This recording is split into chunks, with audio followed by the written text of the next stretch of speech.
嗨，大家好，欢迎来到极客闲谈。我们今天要讲的是 Hyperdunk 2018，也就 Hyperdunk X。Hyperdunk 其实是耐克高端的团队篮球系列，已经做了第10年了。然后每逢奥运年，它都会出非常经典的款式，因为每逢奥运会的时候呢，梦之队那些顶级的 NBA 的球员就会集体穿着这一款鞋，然后出现在奥运会的赛场上，那可以就是在整个篮坛的这个巅峰上展示这一款球鞋，然后在鞋迷，就像我们这种喜欢篮球鞋的爱好者中 ，Hyperdunk 的地位也是一直非常高，因为它球星也穿，然后它的价格也不是那么的高，也不限量，从来不限量，所以这是为什么 Hyperdunk 一直都可以持续10年的一个系列的一个原因。今天我们其实要说的是 Hyperdunk 2018嘛，但是我也想提前面2年的就是2016那年是奥运款，非常不错，那是我觉得是前几年做的非常好的一款，然后奥运会穿着它的人也很多。然后去年呢，其实打破了一个就是我在奥运年才关注 Hyperdunk 的一个惯例，就是它在非奥运年为 Hyperdunk 推出了材料上的革新，就是加入了 React 科技。但直到今年，它变成了 X。就按常理来说，对吧？这一款球鞋应该是非常好的，然后也是很多人期待的，不少人在微博上、微信上也都问我们，所以我们还是测了这个鞋，就是你基本上拿到手里，你就能够说出来它一些你司空见惯的一些东西比如说这种动态的绑带了，对吧？它只是比较低而已嘛，低一点那就跟 KD10很像 ，KD10是2年前的鞋了，对吧？脚底你看鞋底开窗的 Zoom Air 气垫。这个其实也是2016年就有的，也是2年前就有的，就没有新意。鞋面材料也不是编织面料，就是偏那种薄一点的材料，然后这边是工程网面，后面是比较硬的支撑。那有什么创新？其实大家也说不出来，就是高帮设置，这里好像是加固了一点，没有新意，你知道吗？就这种感觉是给所有我们喜欢鞋的人是一个沉重的打击，就是一个非常牛逼的系列居然没有创新，这个打击就很大。然后这个整双鞋视觉重心其实是在前掌，然后就是它前掌大家可以看用的是这种比较薄的材料，摸上去呢比较光滑，但是这一块它加了一个耐磨的东西，其实它不是加固的，它依然是很软，它很耐磨，看上去就有点像那个篮球的那个皮，然后侧面有一个大面积的支撑块，这个看上去也挺好的，对吧？大家可能想象到，然后这里是防侧翻，然后是 zoom， 就大家应该能脑补到，穿这个鞋不出意外的话，它应该是一双性能比较平均，然后比较能够适应各个位置球场上各个位置的球鞋。但是呢，经过我2周就是2周的体验，还有今天我们同事一上午一起去测，然后就是评测中，因为我体重比较大，然后大家总会说你体重这么大，可能我不想看你的这个缓震的评测，也不想看其他的评测，然后又是团队鞋，所以我们就团队出动去测这双鞋。但实际我们感受下来，这双鞋可能今天就有一个比较大的问题，就是它可能不太适合那么多广泛的人群的，因为团队鞋有一个意义，就是说它适合球场上的5个位置，就是不同体型、不同风格的人，它都能够适合，就起码它是一双安全，然后舒适的篮球鞋，不一定要特别有特点。那其实这一代就做不到。其实在小区我第一次穿它打的时候，反正开头是个喜剧，是吧？它其实现在我们结尾定下来它是个悲剧，但开头是个喜剧。就我拿出来这个篮球鞋，在我们那个昏暗的小区的水泥篮球场上一拿出来，哇，就感觉闪闪发光，就所有人都围过来了，就看着这个鞋这种亮骚的这种粉色，孙老师，你这个鞋多少钱？真好看，大概多少钱一双啊？能不能去买啊？什么？我说可以，大概8、900一双。我们小区一般都是有车有房的那种人了，就可能就买这个鞋，可能觉得8、900也没什么那我一定要买一双什么什么的。我说那你别急，先等我评测一双，评测一下再说。反正那天穿这个鞋打球就引起了就是前所未有的，就是我们那个小区2个半场，一个半场是打比赛，我在旁边练习，我穿这个球练习，就把那个比赛给中断了。它绝对能给你这个眼前一亮的感觉，就是它是过去2年中，我觉得就是颜值是最高的，因为它有非常高的反差，就是大家以前看乳线配的就白粉或者全粉带一点白，完全是大面积黑加一点点粉，或者是一块区域是粉的，还是挺少的。然后它集中在这个鞋头的位置，就是最显眼的位置，然后大家看这里还有乳腺癌的标志嘛，就是一个 Y 的这个标志，是那个人叫 K 药，那个人他其实是以前美国篮球队那个女队的教练，然后后来因为是2009年乳腺癌逝世了，所以大家把这个 logo 就做成了他那个基金会的标志。大家如果把这个 Y 反过来看的话，就是一个粉色丝带。粉色丝带就是乳腺癌的这个保护啊，或者是呼吁大家关注乳腺癌保护的一个标志。最早它其实出现在打仗的时候，就是美国可能是有一家女主妇，可能老公去了很久战场也没有回来，然后大家就纷纷在家门口挂上这个黄丝带。就是它故事就是一个这样的梗。因为我记得我在大学学语文精读的英语啊，不是语文精读的时候，有一篇课文是一个美国的犯人，好像是要回家了，然后他就给妻子写信，写很多信说你会不会就离开我啊，或者什么，就写了很多这样的信，然后就回家的路上，他就抱着所有的这个最差期望，然后在家门口看到了他妻子在树上挂了一个黄丝带，太感人了，那故事太感人了。好像是买这个鞋是会，你所买的这个钱会捐入到那个基金会中，然后基金会它可能会拿很多钱出来，去给这个抗癌的这个药物的研发或者治疗的研发，或者是对这个乳腺癌的这个呼吁的一些保护的一些宣传。但是然而这个鞋不行，就是我们大概有分析了这3点这个原因啊。第一个就是它的这个左右两边鞋面太软了，就是当你发力的时候，你整个脚前掌是会在这个区域发力，这个大家应该都有这个概念，就是左右移动的时候，或者是你这样往前推动的时候，都是这样子的。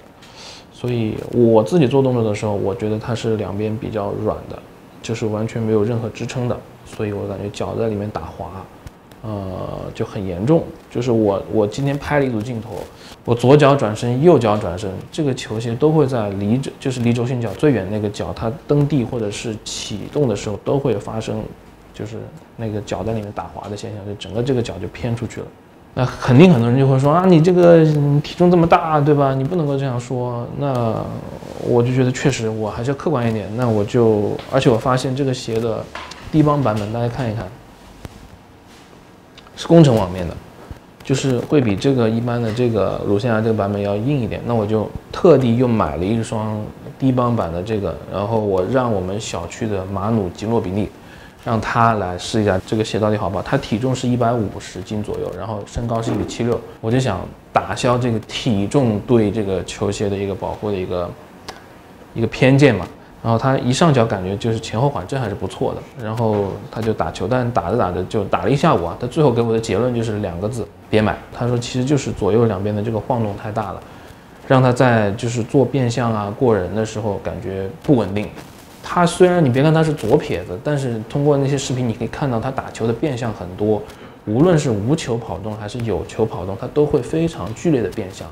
然后特别是通过挡拆，我们小区马努也是跑位非常积极的一个人，就无论是防守或者是运球过人都这样的。所以你可以看到大量的这种镜头是他脚基本上是在左右滑动的，就确实不论是这个版本还是这个版本都没办法很好的锁定你的这个脚面。所以这也是他为什么最后不推荐购买的原因，也是我那天发了一个微博，我说就连我们小区马努都觉得这双鞋不行，那就肯定这双鞋应该是不行。然后今天我们再一试，基本上我们试的所有的同事中都觉得这个不行，就是侧向移动，有140斤的，有150斤的，但是130斤的小戴同学是觉得可以的，跟他的体重跟他打法有关系的。就这双鞋只适合他，我目前觉得只适合他这个人群的。其实这双鞋所有的问题都集中在这一块啊，这只是鞋面，然后就是它有一个鞋底的问题，鞋底是比较 flex， 就是你看啊，这个鞋的鞋底是可以这样子，就很容易这样子弯折的，就是这样的情况在篮球鞋中是很少见的。这一块应当是比较就鞋面比较硬一点，然后这里也比较硬一点，稍微会有一点点支撑，就没有我很少有鞋这样，即便是那个耀峰今年主打的是 flex， 就是特别是前掌，大家能看到很多类似 free 那样的切割嘛，大家会想啊，是不是这种可以弯折的空间更大？但其实也不会像这双鞋，就是这双鞋其实它包括这里也是，这里会稍微难一点，但是也还好，就是它基本上都是可以这样折的。看，就是它是 flex 对吧？它这里画了很多纹路，应该也是很容易弯的对吧？就这样是很容易弯的，但是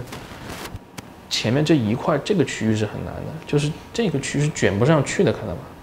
我在穿这个鞋落地的时候，就有一次直接是脚大拇指落地，然后直接就是这样折了一下，那个感觉是很痛苦的，就是你感觉你是用你的，就是在光着脚打球，你知道吗？就是没有缓震，然后直接是用你的脚前掌光脚落地，这个我觉得对我的脚伤害挺大的，因为那个伤害不仅仅是传递到你的脚前掌的这个骨头这一块，它会直接传递到你的膝盖，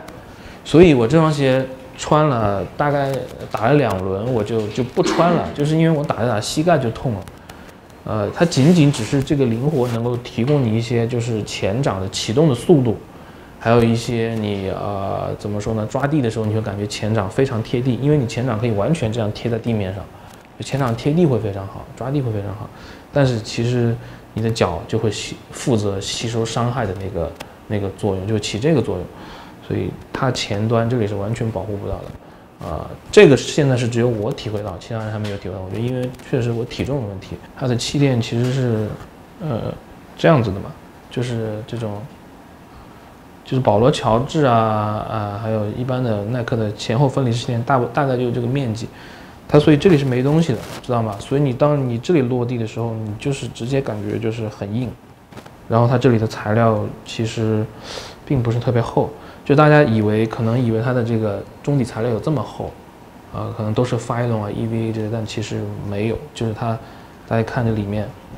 其实就这一块它是很高出来的，就中间这一块非常薄，这个脚尖这里，我都不知道它为什么要做的这么薄。就其实当你用这一块落地的时候，你会感觉很吃亏，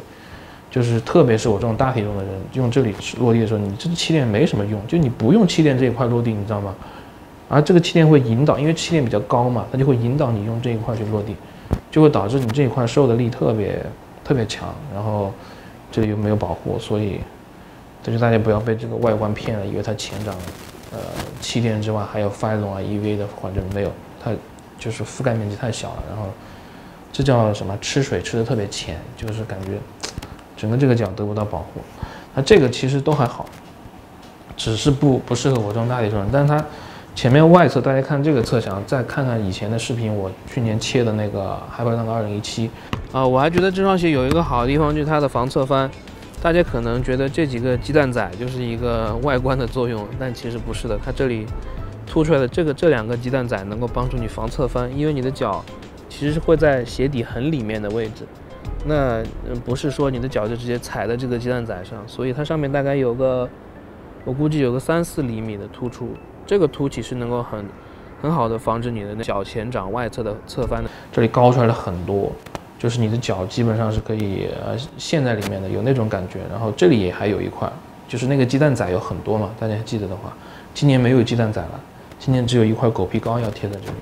那这个狗皮膏要贴在这里，其实对你的脚侧面支撑是没有用的，就是那个粉色的，就它就是个软的，你看，就是个橡胶，就是那个有点像鞋底的橡胶，或者是说篮球的那种皮，就是外面的那一层橡胶没有用，所以这就是个狗皮膏，就是个装样子的，所以它基本上对你的脚支撑不会起到特别大的帮助。就是这个缓震，大家看一看厚度，我们也没有什么游标卡尺，我感觉算厚的了，但也起不到特别大作用，就是它的区域、它的位置，这一块的东西就是会让你感觉支撑特别少。就是落地的时候，我曾经就是穿着这个鞋打球的时候，在小区抢了一个篮板落地，然后脚是这样子落地的，就差点崴了脚。但是因为我是养生打法，我跳的就是大概就是跟一个火柴棍一样高，所以落地的时候基本不会崴脚。但今天我们花珍同学，就他是年轻人的20多岁，然后他是螺丝打法，就是蹦蹦跳跳的那种，体重大概是140-150斤，他就崴脚了，他今天直接崴脚了。玩几个骚动作，直接崴脚了，就是直接这样。你应该也是这样落地吧，是吧？他就穿这个鞋这样落地，我记得好像是这样落地，哎呀，崴脚了。下来他就直接把这个鞋就扔了，然后就骂这个鞋，然后就说还是我安踏好。他就喜欢吹他的大安踏。你看啊，总结下来3个大毛病，一个是左右没办法 lock down 你的脚，在变向的时候基本上是会拖延你的时间的。第二个就是前掌这一块完全没有缓震。就是它这个这个完全就覆盖到这里了，就完全就是覆盖不到你要落地的地方，而且这里又没有特别多的这个支撑，就是前掌最顶端非常的 flexible。再就是它右边外侧很容易崴脚，落地的话就是这里支撑太少了。防侧其实这也是类似防侧翻的一个东西，太少了，没有去年的好。其他的缩水的地方还包括这里那个抗扭片，比15年和16年的都要差。就15年、16年是一个 V 字形的，然后我觉得那个还起码能够管一点左右方向的这个抗扭，然后比这个还稍微长一点。17年的是很长的，17年大家看去年的拆解视频有这么长，就基本上覆盖了这个前掌和后掌了都。中底大家还可以看见一个很长，超过1/3长度的一个 TPU 的一个塑料片的支撑，所以我觉得这一代的这个就是整个是减配。大家了解缓震的话，就基本上看，反正这是前后2个气垫就这样，然后耐磨还可以。但是它这里开的是透明窗口，我觉得万一这里划破了也是挺讨厌的。就大家也能看到这里已经有点划痕了，这个东西总不是耐磨橡胶吧，对吧？一旦它磨开了，气垫是不会漏气的。大家看，它是个空的气垫窗啊，它是个空的，就是你能看到。但是你总不会穿一个破了个洞的这个鞋在篮球场上打球吧？就是这里凹进去，你总不会穿这样的鞋吧？所以这个是有问题的。就我觉得这个鞋。就是个很大的 bug，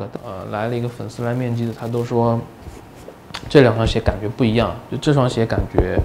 前掌是比较气垫是都在的，然后前面的缓震也都有，但这双鞋感觉是气垫漏了一样，就是这里感觉少了一块，前掌外侧少了一块，就是这里感觉没东西，然后这个感觉是还挺饱满的。我们切开这个里发现，也这里都是，就气垫这上面都是平的嘛，还是比较平整。那一双鞋感觉这里是凹下去的，就这一块，所以我们待会之后还是会切开来给大家看一看，应该是有区别的。如果拆开的话，我觉得，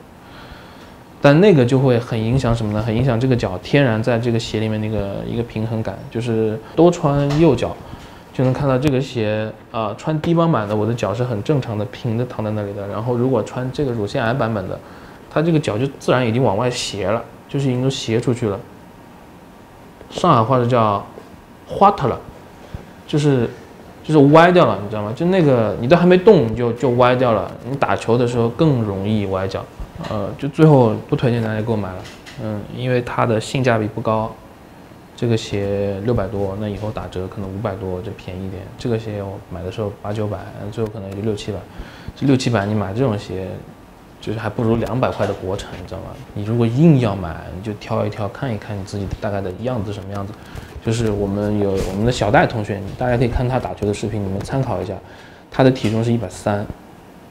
然后他打球呢是重心很高的，然后他主要得分手段是跳投，次要得分手段是左右边的上篮。但他跳投跟上篮拉开防守差距的那个原理是他的弹跳好，跳得高。第二就是他有臂展。所以它不是通过对抗来拉开与防守者之间的差距的，或者是通过速度来拉开与防守者之间的差距的，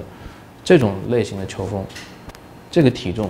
你就买这个鞋，因为你就像它一样，你感觉不到这些鞋的缺点，基本上会觉得这是双还不错的鞋。就你如果是这种人群，你就可以买。出道今年其实没有一双，我觉得耐克没有一双拿得出手的篮球鞋，总有很多问题。就它现在有一个趋势，就是款式越来越多，哇，好多款式，好多支线。但你真的叫得响名气的设计师还是那么几个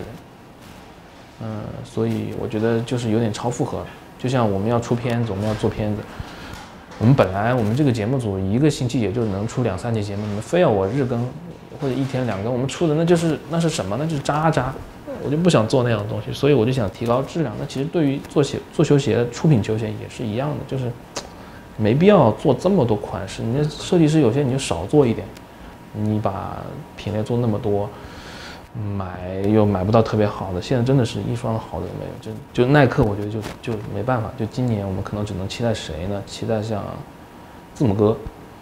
就我觉得字母哥可能会出一双特别好的球鞋，就耐克他可能把所有的好的精力都集中在一线球星身上，就是这样。然后这期就到这里吧，然后这2双鞋大家就不要买了，拜拜。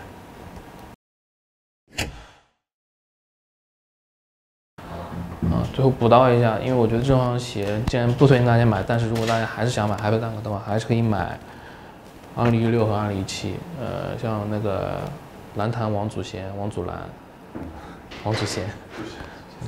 祖贤，他非常喜欢2016的低帮版。其实这双鞋非常不错，大家可以看我今天录的一些穿这些打球视频，相当自信啊，迷之自信，就穿这些打球，因为它的踝关节保护特别好。然后两侧也卡得很死，大家看这种面料就知道了，因为很硬的这种面料，鞋头也很坚固。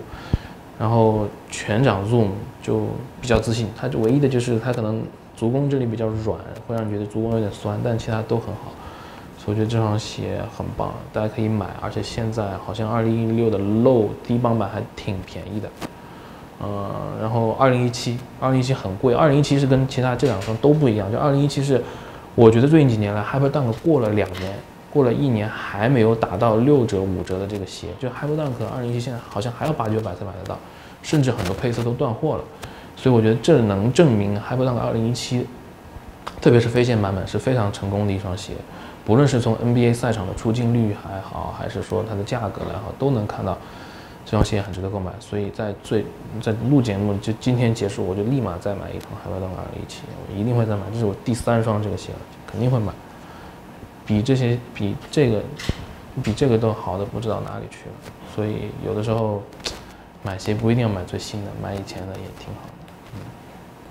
然后就是再说2个段子，就是我们今年来面基的那个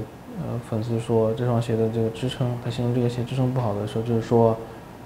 感觉你人已经走了，但是那个鞋还留在原地，就是这个鞋感觉就是拖沓，然后你跟不上你人的速度。另外就是我们小区那个吉诺比利其实是个IT 男，然后搞游戏的 GM 一个产品经理，他总结这个鞋的那个一句话就很经典，它可以给你的投篮加成，但是会影响你的变向，就是他用的加成，大家就能感觉到这双鞋是适合什么样的人，就是适合纯投手。